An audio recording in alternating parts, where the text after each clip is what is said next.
natin, kaliwat kanan na nga. Amen? Kaya kapag tayo kuminsan nagpapayo tayo sa mga kapatid natin, sa mga kasama natin sa gawain, o kung sino man yung mga kausap natin, ang dami natin na ibibigay na mensahe about humility. Amen?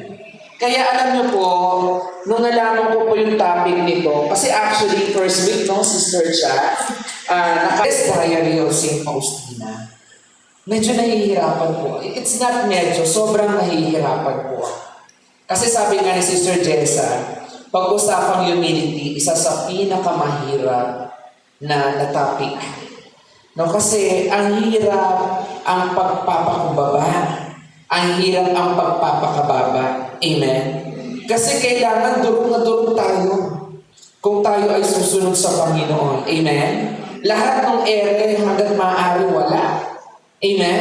Katulad nung babae sa Ebanghelyo, na kung saan alam ng tao siya'y makasalanan. Na talaga upod na talaga nagkasala. Pero siya pa itong lumapit kay Jesus, na halos nilinis ang kanyang paanan, at ang kanyang daladalang pabango ay halos inubos para lang linisin ang paanan ni Jesus, para hindi kilalanin ng Panginoon. Amen? Kaya nagpe-prepare po ako, alam niyo, nag-search talaga ako sa Bible. Lord, pahingi ng inspiration. Nung nagbabasa ako, marami-rami rin naman po akong nabasang stories. No? Katulad po nito. Ang dami kong mga nabasa. Story about humility. Kilala niyo po si Naaman? Si Naaman, ma-pride itong taong ito. No? Tapos may sakit siya. Walang nakakagamot sa kanyang sakit. At sa pamamagitan lang ng pagsunod at papakumbaba sa ating Panginoon, kay Yahweh, o sa ating Ama, doon siya nakasumpong ng kagalingan. Kilala niyo po si Moses. Tama? Apo. Si Moses, di ba? Siya yung naging instrumento ng Diyos para palayain ang buong Israel o ang bayang Israel sa mga Ehipsyo. Amen? Amen. Pero ano yung story ni Moses about humility? Nung siya ay tatawagin o yung siya ay pinili ng Panginoon na ang mga Israel ay kanyang ilalabas, pero sumunod pa rin siya sa kalooban ng Panginoon. Amen? Amen. And it is humility. Si Haring Solomon, nasa kanya na ang lahat. Amen? Karangyaan, kapangyarihan, di ba? Kayamanan. Nasa kanya na halos nung panahong iyon. Pero ano yung story ni Solomon about humility? When the Lord asked Solomon, ano ang gusto mo pa magkaroon ka? Ano ang sagot ni Solomon sa kanya? Ano ang sagot niya? Karunungan, Panginoon. Amen? Kung tutuusin, pwede naman lahat. Amen? Pero the sign of requesting to God, Lord, pahingi ako ng karunungan. At hindi niya hiningi ang marami pang kapangyarihan, ang marami pang hukbo para hindi siya talaga mapawala doon sa pwesto. Diba? Ang marami pang kayamanan o karangyaan. Pero ang pagpili sa karunungan, dahil alam ni Solomon na wala siyang magagawa sa mundong ito kung hindi sa Panginoon. Amen? That is a story of humility. Natulad natin. Amen? Lalo na po ito. Kung kanina yung babae ang nagbugas ng paanan ni Jesus. Amen? Na halos ginamit yung buong mamahaling pabango. Di ba nga sa ibang manuscript, sa gospel natin, si Judas pinanghinayangan pa nga yun. Di ba? Na napakamahal nung pabango ginamit.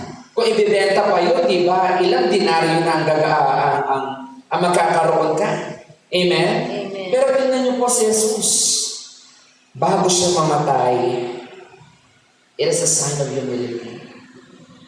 Amen? Sinong master ang maglilinis ng paa ng kanyang mga taga-sunod? Amen? Ang tawag nga sa kanya, guru, rabbi, master. Tapos ikaw tagalinis ng paa. Amen? There is humility. At sabi niya nga kay Pedro, di ba? Kasi si Peter ayaw magpahugas ng paa. Amen? Kasi sabi niya, Lord, dapat kami maghuhugas ng paa kasi kami yung mga servant. Pero sabi ni Jesus, kung hindi ko huhugasan ang iyong mga paanan, wala kayong kaugnayan sa akin. Amen? That is an example of humility. At ang bawat isa po sa atin dito bilang lingkod, isa yan sa mga talagang tinitingnan kung paano natin kayang ibaba ang ating sarili para lang paglingkuran ang ating mga kapatid na nangangailangan. Amen? Amen. Because humility is not only an action. Ang humility po, nararamdaman ng taong kasama mo. Amen? Hindi lang siya sa nakikita, kundi kapag kasama ka niya, ramdam na ramdam niya yung kababaang loob na nagmumula sa iyong puso na siyang nakikita rin ng Diyos sa lahat ng oras ng paglilingkod mo. Amen. Pero hindi po yan yung pinakatema ng aking pagninilay. Kasi po, kung pag-uusapan natin humility, ang dami na nga po. Kaya, nung naghahin niya ako ng inspiration kay Lord, sabi ko, Lord, pahingi naman inspirasyon. Yung bago. Di ba gano'n naman tayo lagi? Kapag nangingi tayo kay Lord ng karunungan, ng kaalaman, we always ask what is new. Amen? What is exciting. Kaya alam niyo po, nung naninilay ako, kasi sa diary ni St. Faustina, kung babasahin niyo po yun, no, almost on each page, siguro bago ka bumuklat ng mga siguro 10 na pahina, may mababasa kang humility eh. May mababasa kang humility. Kaya ako, nung nag-prepare ako, sabi ko, Lord, can you give me something new that will help me to inspire din yung mga kapatid natin. At tamang-tama po, no? Kasi nung ako yung nagninilay, kakaiba rin po yung mensahe ni Lord. Alam niyo kung saan ako nilid ni Lord? Kay Mama Mary. Ayan. Kasi po, di ba yung buwan na to, we celebrate the birthday of Mama Mary. Amen? At sakto po yun, September 8. Yung first po sana na prayer meeting nyo, September 5. Tama? Sakto yun eh. So ilang araw na lang, birthday ni Mama Mary. Yung inspiration sa akin ni Lord, it's all about Mama Mary. Amen? Ayan. Kasi po, ito yung message ni Lord sa akin. Pag-usapan natin si Mama Mary with Saint Faustina. Kasi alam niyo po, nung binasa ko, nagbasa ako ng diary, dito ako pinunta ng Panginoon, na meron pala sa loob ng diary na moments si Santa Faustina kasama ang ating Inayang Maria. At alam niyo po yung usapan nila, it's all about humility. Amen. Ngayon, ano nga ba ang mensahe na ating Inayang Maria about humility? Bago po ito ha, no, hindi siya usually, kasi kalimitan narinig natin, it's all about the message of Jesus about humility. Amen. Pero ito naman, ang ating Inayang Maria, ang siya nagsasalita about humility na mensahe para sa ating lahat. Amen? Sige po, umpisahan natin. Diary 14:15. Ayan, sabi po dito, sabi na ating Inay Maria, nakikipag-usap siya kay Santa Faustina at ang sabi niya, I desire, ninanais ko aking anak, my daughter or my dear daughter, that you practice 3 virtues that are dearest to me and most pleasing to God. Ano yon? Sabi na ating Inay Maria, una, humility, and humility. Ilang beses pong sinabi ni Mama Mary? 3. 3 beses. Hindi niya sinabi isang beses lang. Amen? No, ako po iniintindi, while lumabas ni Mama Mary, 3 beses. Ang sabi, with the grace of God, madali pong maging humble. Amen? Ipakita mo lang na ikaw ay talagang sumusunod.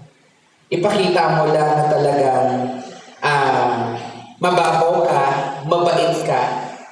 It could be a sign of humility. Pero, hindi lamang sa ganong level, yung pagiging humble.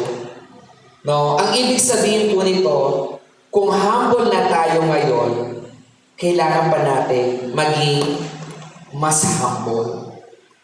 At kung humble na tayo, at mas naging humble na tayo, dapat mas maging mas humble pa tayo. Amen? Kasi ang dali po sa umpisa. Di ba? May utos yung mga heads natin. Sign of humility is obedience. Amen? You are obeying. Pero when we sometimes obey, may mga reklamo pa. It's not yet humble. Amen? Kapag tayo po ay nag-o-obey na, tapos hindi na tayo nagre-reklamo, that is humility. And also, a next level to humility. Pero, kapag ang paglilingkod po natin ay hindi nasaganang pansarili lamang at upang tugunin ang kalooban ng Diyos, that is already the humility. Because sabi po ng ating Inay Maria, these virtues are very dear to me. Napakalapit kay Inay Maria o napakalapit sa ugali ng ating Inay Maria. Ang halos ibigay na niya ang kanyang buong buhay sa Panginoon. Amen? Ano ba yung sign of humility ni Mama Mary sa gospel natin? Di ba? Nung sinabi ni Angel Gabriel kay Mama Mary, yung message ng ating Ama, na ikaw ay magdadalang tao at ang iyong dadalhin sa sinapupunan ay anak ng Diyos. Anong sabi ni Mama Mary? Mangyari nawa sa akin ayon sa wika mo. Or, thy will be done. Actually, may una pa nga siyang sinabi, I am the handmaid of the Lord. Amen? And thy will be done. That is a sign of humility. Amen? Yung una pa lang, I am the handmaid of the Lord. Humility. Thy will be done. It's humility. And even to give her life as a mother of God, it is a humility. Amen? Kaya, it's when I, nung pinagnilayan ko yung salita ng ating Inay Maria, oo nga, no? Madali naman, or sabihin natin, medyo madali naman initially, ang pagiging humble. Amen? Pero yung humble, na mas humble, abay, napakahirap po nun. Amen? Napakahirap po nun. Lalong-lalo na, no? Kapag tayo po yung mga servants, tayo yung mga katulad ni Santa Faustina na sumusunod sa Panginoon, yung humility, and another humility, and another humility. Di ba, halos may mga times na niyuyurakan na siya ng mga tao. Dahil pinagkakamala na siyang baliw. But he kept herself to be humble and follow Jesus. Amen? Na halos yung mga kasama niyang madre, pinagtatawanan na siya. Yung mga pare, pinagtatawanan na siya, but he kept herself to be humble. Amen? Because that is the message of Mama Mary. Na kahit na tayo ay naaalimusta na or niyuyurakan na sa paglilingkod, we kept ourselves to be humble. Amen? Hindi madali. And that is a gift from the Lord. Kasi ako rin po mismo, mga kapatid, hindi po talaga napakadali. Lalo na sa pagiging teacher. Dati talaga, nung first year of teaching ko, napaka-high standard teacher ko. Hindi ako nabibigay ng mataas na grade. Yung 90, talagang paghihirapan mo yun. Ganun ako napaka-hindi humble na teacher.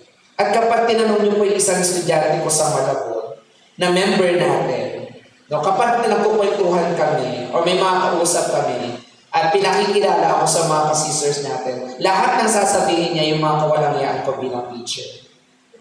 Bakit? I am not a humble teacher. I am a terror teacher. Nagsuserve na po ako noon. Pero, alam niyo po what God message to me this year. Kasi taon-taon, nagdadasal ako sa Panginoon. Lord, anong gusto mo? Siyempre, this is my profession and I'm praying for my profession. Lord, anong gusto mo mangyari for this year? Last year, ganun yung prayer ko.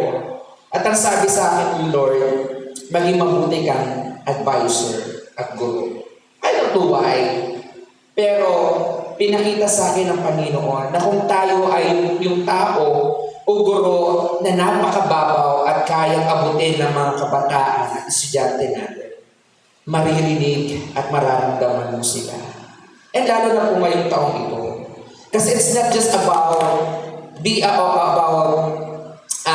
good. Ang pinaka-message sa akin ni Lord ngayon, be humble. At yung kasunod doon sa pinakadulong virtue ni St. Faustina. Loving God by loving kung sino ang binigay sa iyo ng Panginoon. Initially, alam niyo po, sobrang hirap nun. Kasi, when I heard the word of the Lord, mamahalin ko tong mga to. Diba? Alam ko yung ugali ng mga iba sa kanila kasi grade 12 po yung hawak ko ngayon. Alam ko yung mga kawalangyaan nila, maiingay sila, magugulo sila. Alam ko yung mga, kasi nahawakan ko sila once. Tapos, all of a sudden, ang message sa akin ni Lord, bago magpasokan, mahalin sila. Maging humble, at maging good sa kanila. So, bakit naman ganun? Pero, wala akong magawa eh. Kaya kahit ayokong ibaba yung sarili ko and I want to establish myself to be as an advisor and teacher to them, hindi ko pa rin kayang, hindi hayaan na kumilos ang Panginoon. Alam niyo po, how God delivers me to this kind of situation. Yung mahalin sila, kahit pinipigilan ko yung sarili ko, but I never let myself, or I never control myself not to love these people. Bakit?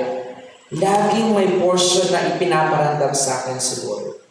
Na kapag itong mga taong ito, kapag binaba ko pa yung sarili ko, makikilala ko sila. At mamahalin ko sila. At siya rin paraan para mahalin nila ako. Alam nyo, I don't know how, but it starts with humility. It starts with humility. Na kung saan, after the moment of being humble, with these little ones, narinig ko ang kanilang problema. Naramdaman ko ang kanilang hinaing. And even, alam niyo po, may mga times, even at nights, hindi ako natatapos sa pakikipag-chat at kausapin lang sila. Bakit?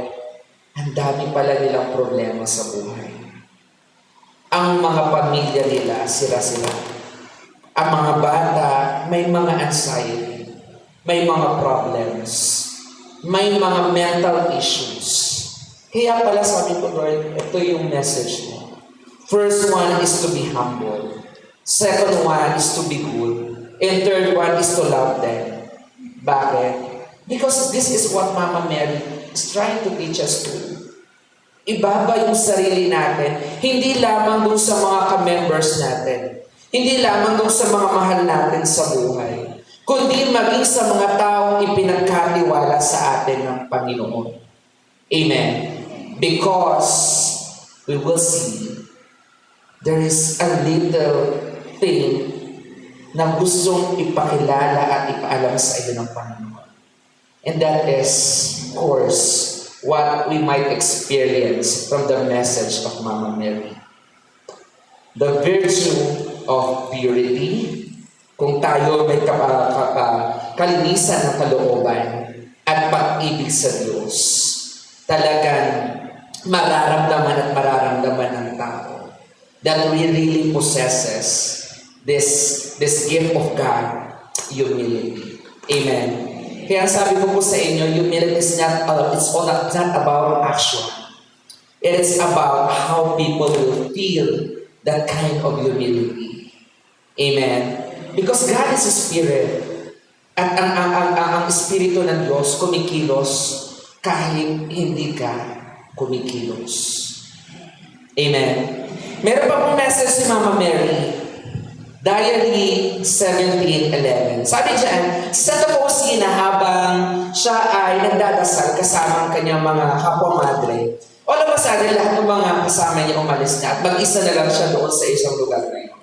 At nung time na mag-isa na lang siya, Mama Mary appeared to her on a vision. At nung siya ay mag-isa na lamang at kausap si Mama Mary, sabi po dyan, she instructed me concerning a interior life.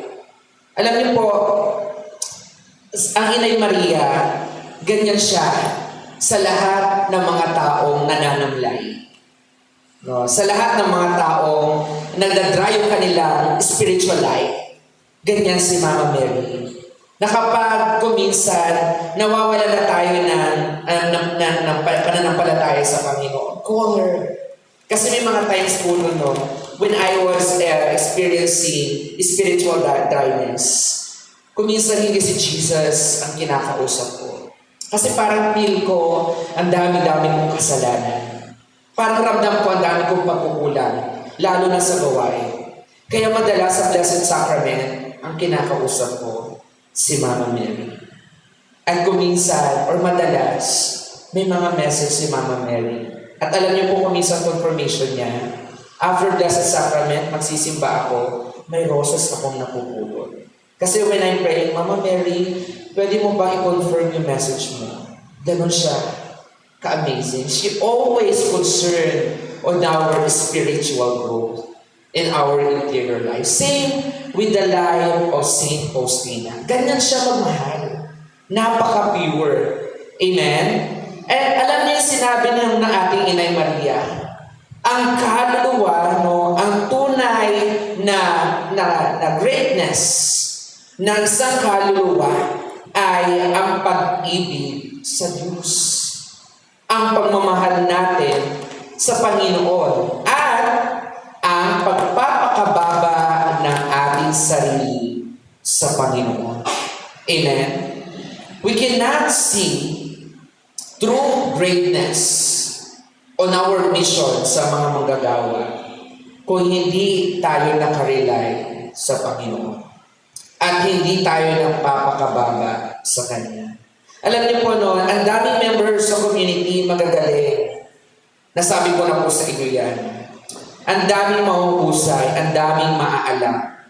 But most of these workers before are after something. At kapag pinagalitan mo sila o sinaway mo sila, kuminsan doon sila nawawala. Why?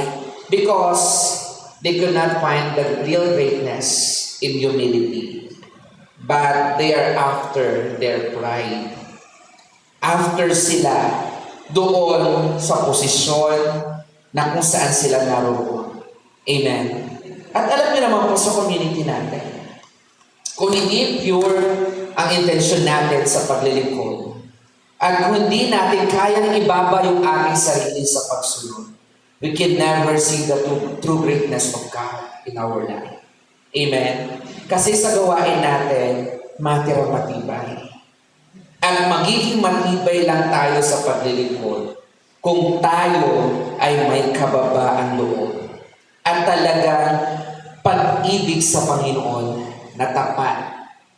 Amen? Kasi sabi ni na Mama Mary, no, because the Lord is great, but He is well pleased with only with the humble, and always opposes the pride. Amen? And biblically, sinabi na rin po sa Bible, diba? Kung sino ang nagpapakababa ay siya itinataas. At ang mga nasa taas, diba? Napapakataas ay ibinababa. Kaya nga walang nahuhuna na nahuhuli at walang nahuhuli na nahuhuna. Amen? Because it's all about our spirituality sa pagsunod sa Panginoon. At kasama po sa pagsunod ang pagpusisa sa ating interior life sa ating patuloy na paglilina ng katangian ng pagpapakumbaba sa Diyos. Amen? You want to receive graces from God? Humble yourself in the presence of the Lord. Amen? Palapakan natin ang ating Panginoon. And alam niyo po, no, of course, may mga entry po ito about messages of Jesus. Pero nagninilay ako. Nilid ako dito ni Lord kasi alam niyo po, sa memories ko sa Facebook, may mga napapop up dyan na mga dati lang din na i-post natin or na-share natin. At noong nakaraang August, bago pa ibigay itong topic na ito, meron ulit akong napanood doon sa ating Over a Cup of Coffee. Remember? Diba? Halos everyday yun. May mga pinanunood tayo. At alam niyo po, isa sa mga natuwa akong message ni Lord during August. I think this is August 13 or August 18. I'm not sure. Pero ang topic po is all about humility. Sige, Sister Cha. Ang nakalagay po doon sa quotation ni Kuya Rene, humble people are great people. Amen?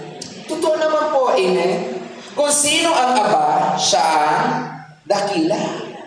Amen? Dakila sa mata ng Diyos at dakila rin ang kanyang gawa.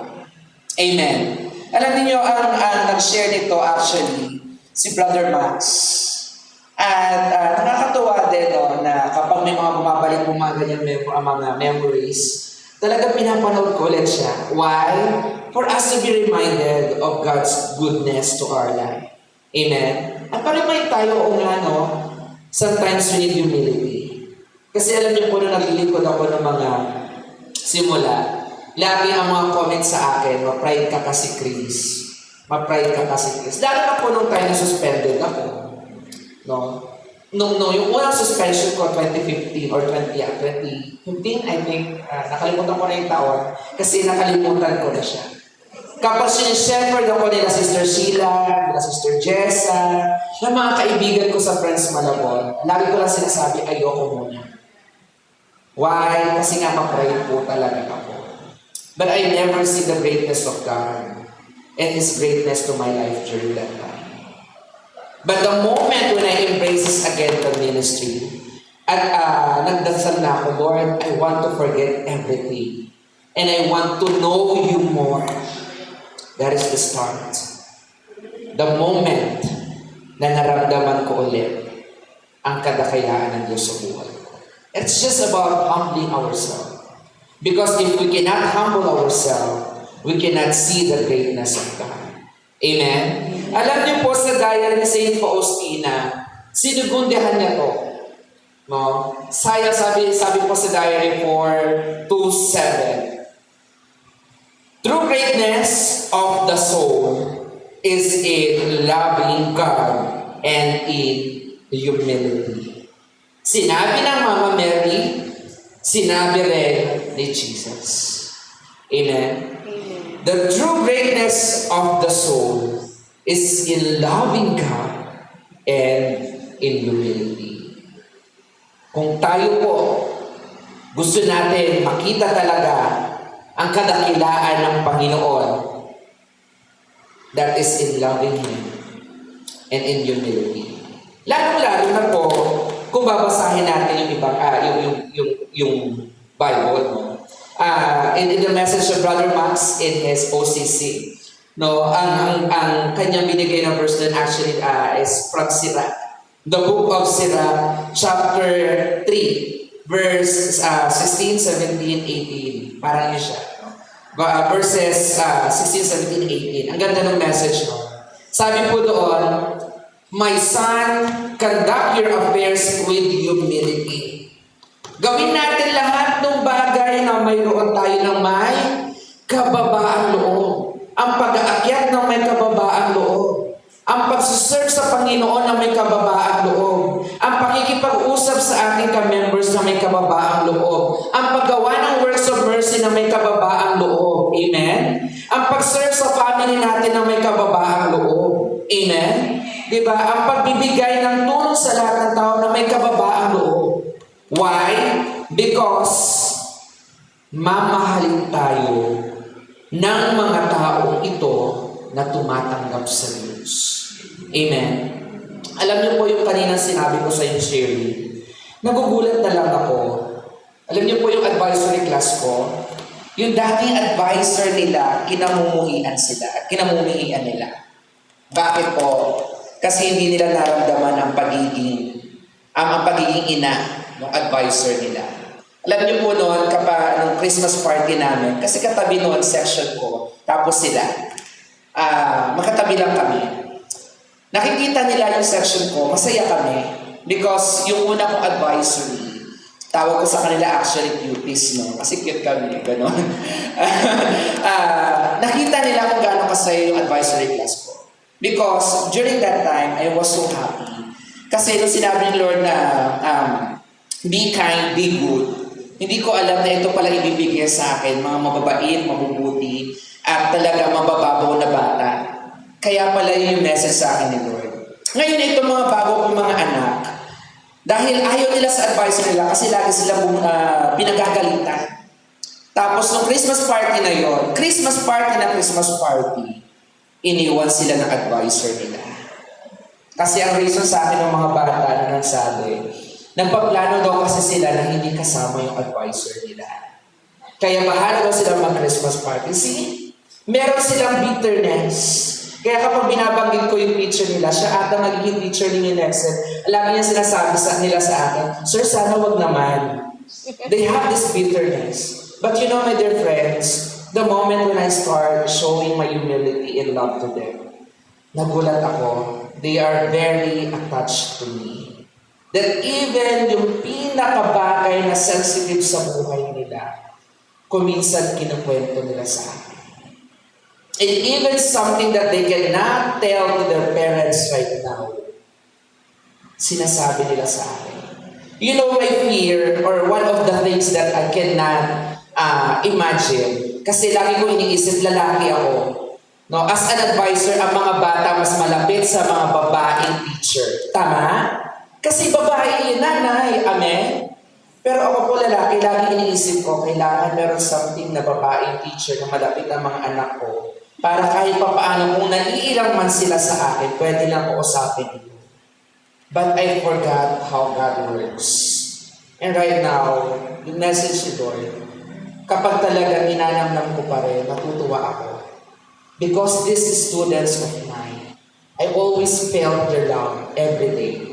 Alam niyo yung araw-araw na kapag papasok ka, kahit mahirap yung lesson kasi math nga, naiinis sila. Pero, every time, makikita mo sila nakangiti sa iyo. They always show their love to you. Nakikipagkulitan sila. Pero may mga moments, lalapit sila, Sir, pwede po ako mag-open up. Babae, Sir, pwede po ba ako magkwento man lang? Gusto ko lang mag-ano. I was so amazed. Because, if we do things out of humility, mamahalin ka ng taong nasa paligid mo.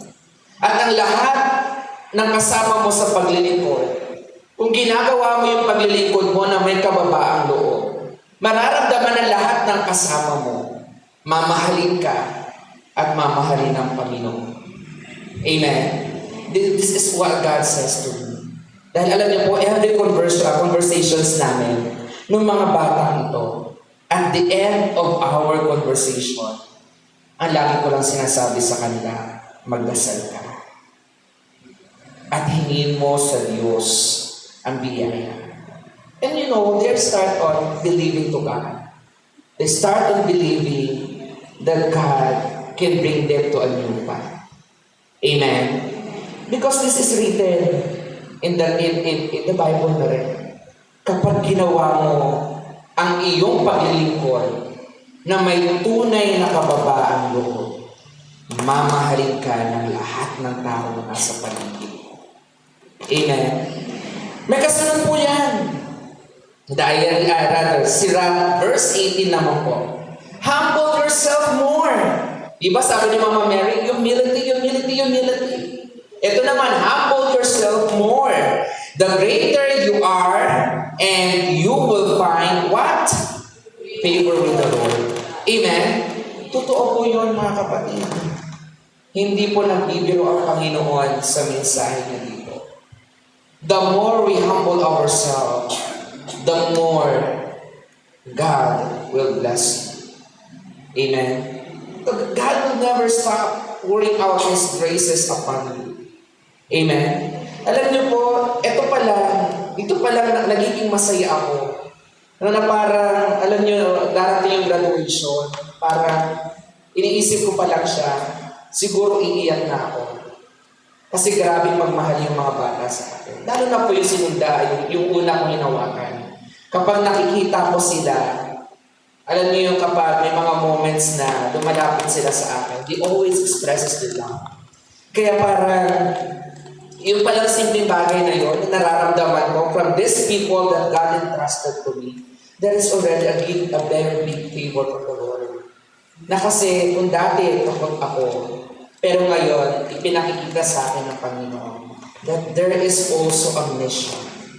Not just only here in the ministry, but to the profession na kung saan ako tinawag ng Panginoon. Amen. And we can find more favor for that. More than that kind of kung anong meron tayo. Mas sigit pa po doon. Amen. Kasi alam niyo po, dati, ang hinihingi ko lang sa Panginoon, sana Lord, hindi lang ako yung nagsuserve sa pamilya namin. Kasi hirap naman, no?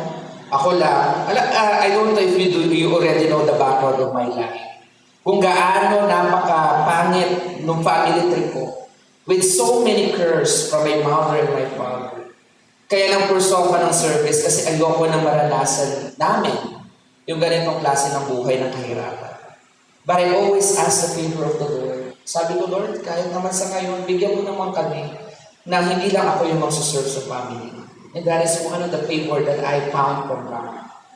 Alam niyo po, sa family namin, nagsuserve, hindi na lang po ako. Hindi lang po dalawa. 3 na po kami. Why? 2 po kasi sa pamangkin ko, magsasakristan na ngayon. And that is one of the blessings that I'm asking from the Lord. Alam niyo po, nung una natatakot ako paano, kasi hindi ako mabalik na tito sa kanila. Namamalo po ako. Pero, nung mga time na na-realize ko, I need to express the love of God.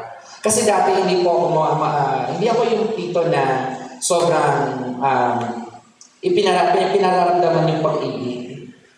Ako yung tito na hindi kailangan ninyong sumunod. Pero lately po, just last year, nung kailan umalis na sila doon sa bahay, doon ako mas lalo naging mapagmahal na tito sa kanila. Kaya kapag kasama ko sila, walang humpay na niyayakap ko lahat ng mga pamangkin ko. Nilalambing ko sila. Why? Because this is the message of God. And I was so happy right now. Finally, this kind of prayer that I'm asking God, can you please give me a favor na ma-stop na lahat ng paghihirap sa pamilya namin. Bigyan mo kami ng additional na magsuserve sa iyo. And this is the answer of God. Amen? And we all found that where? From the humility. Nung ate ko, na laging mataas ang ere, and even I. And now, yung mga pamangkin ko kahit papaano, nararamdaman na ang pag-ibig ng Diyos. At yung iba sa kanila, 2 sila, na ngayon po magsasakristan na. And it started with the humility that we have. Amen? Kaya mga kapatid, huwag niyo pong kalimutan, mensahe ng Panginoon sa atin, Diary 11:09. Ang Panginoon, gayon man na siya ay napaka-top, napakatatag, napakatibay, at halos hindi magiba ang kanyang lahat ng layunin sa ating buhay. At kung minsan hindi natin siya maintindihan, kung hindi natin siya masyadong maunawaan, He always delights in the humble soul. Lagi siyang natutuwa sa mga manggagawang may kababaang loob. At the more na ang kaluluwang ito ay ibinababa pa ang kanyang sarili, the more na ang kabutihan ng Panginoon ay laging lalapit sa kanila. Amen. Lagi natin sinasabi, mabuti ang Diyos, mabuti ang Diyos. Ngunit mas magiging mabuti ang Diyos kung tayo po ay mga lingkod na may kababaan loob. Amen. You know, actually, iniisip ko pala ngayon, bakit pala ako umuo sa napakaraming mga but always kept doing the minister's work. Bakit? It is a one side of my humility to God. Amen. Palakpakan po natin ang ating Panginoon. My dear friends in Christ, I don't know how God is so good to every one of us. Pero ang sabi niya nga, the more we humble, the more He approaches His love and kindness to us. Amen. Ngayong gabi ito ay pagpasalamat natin yung kabutihan ng ating Panginoon.